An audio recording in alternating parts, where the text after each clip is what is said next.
Round colour नेक बनाने का इतना आसान तरीका शायद ही आप लोगों ने देखा होगा। अस्सलाम वालेकुम एंड वेलकम और स्टाइल विद नाज। ये कॉलर गले से बैठा हुआ होता है और इसको बनाने का आज तक आपने जितने भी तरीके देखे होंगे, उम्मीद करती हूँ कि ये तरीका सबसे आसान आप लोगों के लिए होगा। और किसी भी साइज़ की कुर्ती, चाहे बच्चियों की हो या फिर बड़ी कुर्ती में आप बनाना चाहती हो, तो इस तरीके से जब आप राउंड कॉलर बनाएंगी तो परफेक्ट राउंड कॉलर बनेगा। अगर पहली बार में कोई बनाएगा या फिर मेरी जो बिगनर बहनें हैं और उनको ये मुश्किल लगता है, आई होप, उम्मीद है कि इस वीडियो को देखने के बाद उनको भी इस कॉलर को बनाना बहुत ज़्यादा आसान होगा। तो चलें अब मैं वीडियो को स्टार्ट करती हूँ। सबसे पहले आप कॉलर बनाने के लिए फ्रंट पट्टी आपने तैयार कर लेनी है और शोल्डर लगा लेने हैं। चाहे आप पूरी कुर्ती तैयार ना भी करें तो इतना हिस्सा आपने तैयार करना है। नेक के एक हिस्से को आपने हटा देना, इस तरीके से फोल्ड कर लेना है। और कोई भी आपने सादा कागज़ ले लेना है जो कि बच्चों की किताबी का उपयोग का होता है, या इसकी जगह कोई पेपर भी ले सकती हैं। तो सादा भी हो सकता है और इस तरीके से लाइनिंग वाला भी। अब यहाँ पर आपने इस शोल्डर से मिलाते हुए इस पेपर को रखना है और एक पॉइंट पट्टी से आगे की तरफ आपने निकाल लेना है। एक पॉइंट ज़्यादा नहीं, जितना आपको वीडियो में नज़र आ रहा है। और फिर नेक के साथ साथ इस तरीके से आपने हल्की सी मार्किंग कर लेनी है जब आप शोल्डर की तरफ जाएंगी। अगर बिल्कुल सादा पेपर है तो ऊपर आपने निशानी के तौर पर शोल्डर की साइड पर एक तीर का निशान बना लेना है, ताकि बुकरम के ऊपर कटिंग करते हुए ध्यान रहे कि शोल्डर वाला हिस्सा कौन सा है। अब ये यहाँ पे आपको हल्का सा निशान नज़र आ रहा होगा जो हमने गले के साथ साथ लिया था। इस निशान से नीचे की तरफ 2 पॉइंट यानी कि 0.2 पर हमने मार्किंग करनी है। बच्चों के लिए अगर आप कटिंग कर रही हैं तो 0.2 यानी कि 2 सूत जिसको बोलते हैं, और बड़ों के लिए आप नेक कटिंग कर रही हैं तो फिर आपने 3 सूत यानी कि 0.3 के ऊपर इस तरीके से मार्किंग करनी है। तो जो गले का निशान है उससे नीचे की तरफ मार्किंग करनी है, ऊपर की साइड में नहीं करनी। इस बात का आपने ध्यान रखना है। और इसमें मैं साथ साथ टिप्स और ट्रिक भी बताती रहूँगी। अगर ये वीडियो आपने फुल वॉच कर ली तो मुझे यकीन है फिर आप किसी भी साइज़ में इजीली राउंड कॉलर नेक आराम से बना सकेंगी, आपको कोई मुश्किल नहीं होगी। अब ये जो हमने निशान लगाया है, इस निशान से ऊपर की तरफ मैंने आधा इंच से 1 सूत ज़्यादा लिया है, क्योंकि बच्चों के लिए बना रही हूँ तो बस आधा इंच और 1 सूत ज़्यादा, बस इतना सा चौड़ा ही मैंने इस कॉलर को रखा है, ज़्यादा चौड़ा नहीं। और आप बड़े के लिए कटिंग कर रही हैं तब आप 1.25 इंच या 1 इंच तक रख सकती हैं। वैसे 1.25 इंच तक ही ज़्यादा अच्छा लगता है। अब ये पैटर्न मैंने कटिंग कर लिया है और आपको मैं ये यहाँ पे तीर का निशान बना के भी दिखा रही हूँ। ये शोल्डर वाला हिस्सा है। अब एक टिप्स आप लोगों के साथ शेयर कर रही हूँ कि कॉलर चाहे कोई सा भी आप बना रहे हो, तो बुकरम की जो ये अर्ज वाली आड़ी वाली साइड होती है, यहाँ से आपने बुकरम की लेंथ रखनी होती है, तब आपका कॉलर बहुत परफेक्ट बैठता है। ये सीधी वाली साइड से आपने कॉलर कभी भी कटिंग नहीं करना। कॉलर के लिए मुझे जितनी इस बुकरम की लेंथ चाहिए उतना ही मैं इसको निकाल के और अलग रख रही हूँ। और अब आपने दूसरा पार्ट देखना है। तो हमने गुलाई वाला फ्रंट के हिस्से का तो नाप ले लिया था, लेकिन हमें बैक के लिए भी नाप लेना है कटिंग करने के लिए।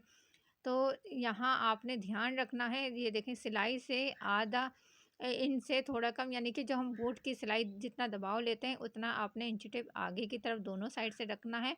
और फिर मेजरमेंट लेनी है। यहाँ पे मेरे पास 5.5 इंच आया है और बुकरम मुझे जितनी चाहिए थी उतनी ले ली। आप अपने नेक के हिसाब से लीजिएगा जितनी आपको चाहिए। तो यहाँ पे 11.5 इंच मैंने बुकरम रखी है और इसकी चौड़ाई ली है 3.5 इंच। तो आप के अगर बड़ा कॉलर बना रही हैं तो फिर आप अपनी लेंथ के हिसाब से बुकरम की कटिंग कीजिएगा। फिर आपने डबल फोल्ड करना है बुकरम को। और जो हमने बैक के गले की मेजरमेंट ली थी 5.5 इंच, तो यहाँ पर इंची टेप को ऐसे डबल फोल्ड करना है। और 5.5 इंच का जितना हाफ आ रहा है, यहाँ पर मेरे पास आ रहा है 2.25 इंच। तो 2.25 इंच के ऊपर ही यहाँ पर मैं मार्क करूँगी। तो इस तरीके से आपने मार्क कर देना है। ये हमारे पास बैक के लिए मार्किंग आ गई है और ये मैंने बन वाली साइड से ली है। और अब ये जो तीर वाला निशान हमने लगाया था शोल्डर की तरफ, ये ऊपर की तरफ रखना है और इस पैटर्न को आपने लास्ट तक इस तरीके से मिला के रखना है। जो हमने बैक के लिए निशान लगाया था उस निशान से मिलाते हुए ऐसे इस पैटर्न को रखना है। पर फिर मैं आपको बता रही हूँ कि ध्यान रखिएगा, जो शोल्डर वाला हिस्सा है वो ऊपर की तरफ होना चाहिए। और इस पैटर्न के साथ साथ मैंने निशान लगा दिया है और यहाँ पे भी निशान लगा दिया। अब यहाँ पे फिर मैं वही निशान लगा रही हूँ, आधे इंच से 1 पॉइंट ज़्यादा जो मैंने पैटर्न के ऊपर लगाया था। तो ये पूरे कॉलर के ऊपर मैंने इसी तरीके से निशान लगा लिया और फिर इन निशानों को मिला देना है और फिर इस निशान के साथ साथ आपने अपने कॉलर को कटिंग कर लेना। मैंने कोशिश की है कि आसान तरीके से आपको कॉलर कटिंग करना बताऊं। अब यहाँ पे इसकी शेप देखें, अभी से ही कितनी परफेक्ट शेप आई है। अब हमने इसको कपड़े पे चिपकाना है, तो कपड़ा भी आपने आड़ी वाली साइड ही लेनी है।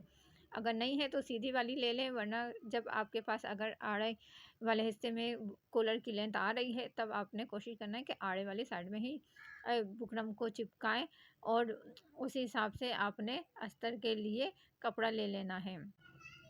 अब हमने कॉलर की सिलाई लगानी है, तो आपने इस तरफ से सिलाई को स्टार्ट करना है और बुकरम की किनारी किनारी के ऊपर सिलाई लगा लेनी है।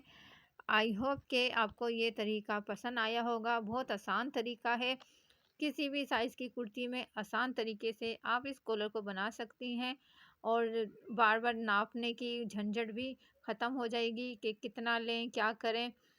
सिलाई लगाने के बाद एक्स्ट्रा फैब्रिक को कटिंग करने के बाद कट लगा लेना है और कट लगा के फिर कॉलर को हमने सीधा कर लेना है और सीधा करने के बाद फिर इस कॉलर के ऊपर प्रेस करना है और फिर प्रेस करके आपने बूट जितनी सिलाई जितने आप दबाव में लेती हैं उतना फैब्रिक छोड़ के एक्स्ट्रा फैब्रिक को कट कर लेना है। अब कटिंग करने के बाद फिर आपने ये इस कॉलर के साथ साथ जो नीचे वाला हिस्सा है जितना भी कॉलर के साथ साथ दबाव में आएगा इस तरीके से पेन से निशान लगा लेना है, ताकि सिलाई लगाते हुए भी मसला ना हो कि दबाव कम आ रहा है या ज़्यादा। फिर डबल करके सेंटर में कट लगाना है और इसी तरीके से कुर्ती की भी कंधी मिलाते हुए कुर्ती के बैक वाले हिस्से के ऊपर आपने कट लगाना है। कंधियाँ आपने लाजमी से मिलानी है। कंधियों की सिलाई मिलाते हुए कट लगाएंगे तो कॉलर कभी भी टेढ़ा नहीं होगा। कॉलर लगाने के लिए ये कुर्ती का जो उल्टा वाला हिस्सा है वो ऊपर की तरफ रखा है और फिर आपने एक पट्टी के साथ इस कॉलर का किनारा मिलाते हुए और इस तरीके से आपने सिलाई लगा लेनी है, थोड़ा सा पक्का कर लेना है। फिर जितने दबाव के लिए कॉलर के ऊपर निशान लगाया था उतना ही आपने दबाव लेते हुए और सिलाई लगानी है। और एक बात का आपने ध्यान रखना है कि कंधी की जो सिलाई का रुख है वो आपने बैक की तरफ करना है, फ्रंट की तरफ नहीं करना। और जो कट है वो कॉलर वाला कट और कुर्ती वाला कट बराबर आना चाहिए। तो यहाँ पे मैं फिर बता रही हूँ कि कंधी जो सिलाई है उसको आपने ऐसे फोल्ड करना है किनारी से और बैक की तरफ करना है, फ्रंट की तरफ नहीं करना। और आपने कॉलर वाला कपड़ा हल्का सा अगर आपको ज़रूरत हो तो खींचना है और जो कुर्ती वाला नेक का हाला है वो बिल्कुल भी नहीं खींचना, वो नॉर्मल हाथों से ही आपने सिलाई लगानी है। तो यहाँ पे आप देखें सिलाई लग गई है और दोनों ही किनारे बराबर आए हैं। कॉलर कहीं से भी छोटा बड़ा नहीं हुआ, परफेक्ट कॉलर लगा है। अब आपने कच्चे वाले हिस्से को अंदर करना है और फिर यहाँ पर किनारी किनारी के ऊपर सिलाई लगानी है। और सिलाई लगाते हुए भी आप अगर ज़रूरत हो तो नीचे वाला कपड़ा आप हल्का सा खींच सकती हैं और जब यहाँ कंधी तक आ जाए, लास्ट वाली जो कंधी है यहाँ तक आ जाएंगी, फिर आपने इस पूरे कॉलर को इस तरीके से खींच के और सेट करना है। क्योंकि एक गुलाई होती है तो गुलाई को आपने बिठाना होता है, तो इस तरीके से आपने सेट करना है। सेट करने के बाद अब यहाँ पे ध्यान दें, एक टाँका नीचे पट्टी की तरफ उतारना है, ये लाजमी से उतारना है, तरीके से कोना कभी भी नहीं निकलता। और फिर कॉलर की ऊपर वाली साइड पे किनारी किनारी के ऊपर आपने पूरी के ऊपर सिलाई को घुमा देना है। तो यहाँ पे कितनी आसान तरीके से ये कॉलर बन के रेडी हुआ है। और यहाँ पे देखें कि बिल्कुल परफेक्ट कॉलर बना है, कहीं से कोई चुन्नट वगैरह नहीं आ रही। और पहना हुआ भी दिखा दिया, बिल्कुल गले के साथ फिट आया है, बहुत ही ज़बरदस्त था। ये आप किसी भी साइज़ में इसी तरीके से आप बना सकेंगी। और यहाँ से कम और इधर से ज़्यादा नज़र आ रहा है, तो ये हिस्सा हमारा अंदर की तरफ है। अगर आज की वीडियो आपको पसंद आई हो और कुछ नया सीखने को मिला हो, तो आप वीडियो को लाजमी से लाइक करें और एक प्यारा सा कमेंट्स करके अपनी राय का इज़हार कीजिए। और अगर चैनल पे नए हैं तो चैनल को सब्सक्राइब कीजिए, वीडियो को लाइक और शेयर कीजिए। अपना बहुत सारा ख्याल रखिए। मिलती हूँ एक और नई वीडियो के साथ। मुझे दीजिए इजाज़त। अल्लाह हाफ़िज़।